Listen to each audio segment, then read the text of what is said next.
I think on one side of it, I think we really do have an entire subspecies of creatures that do exist mostly inside the earth, and they are not readily surface dwelling anymore.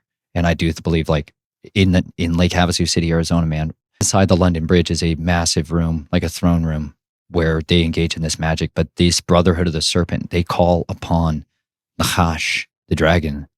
And would that be in normal terms Satan? Yeah, most people know him as Satan, right? Yeah. But like there is a great red dragon. Like it's a physical, that's what he looks like in reality. He was cursed, and man, he made him a monster. Yahweh made him a monster. And they would commune with these things. There's 13 grandfathers take 13 of their grandsons, and they bring them into these rooms and do these things on these specific times and rituals for all kinds of stuff.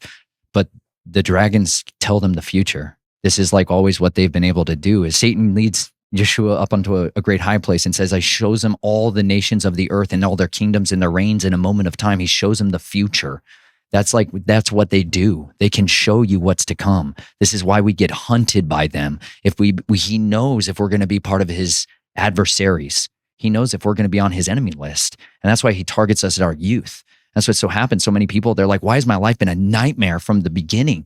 It's because you have a purpose and a destiny that adversary absolutely categorically does not want to come to pass. It's a real life Terminator scenario. And so he sends his assets in to destroy people, to ruin their life.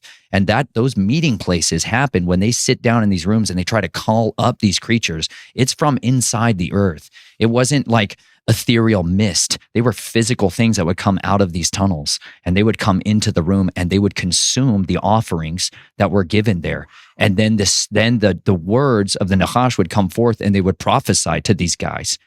Like they would prophesy out of the mouth of the serpent what each one of their life callings, their shots. He's the shot caller, man. It's like a pimp from prison. He's calling the shots, and you had a bunch of fallen watchers that were in prison in Tartarus for a reason. Yeah, but they got ways of getting messages out, just like the cronies in jail today, and that's what a lot of people are dealing with. They think they're dealing with the top dog, and they're like, I'm finally into the big game. And it's like you're dealing with, a private in the hierarchy, but he can masquerade like a general. And so some people are really dealing with death himself, and some of them are dealing with one of his princes.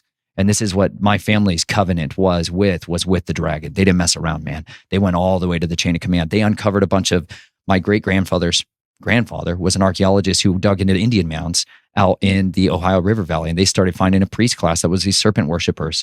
And that's what they started calling upon. And they started trying to wake up and rise up, Wachiblos, which is these deities, these dragon fire deities.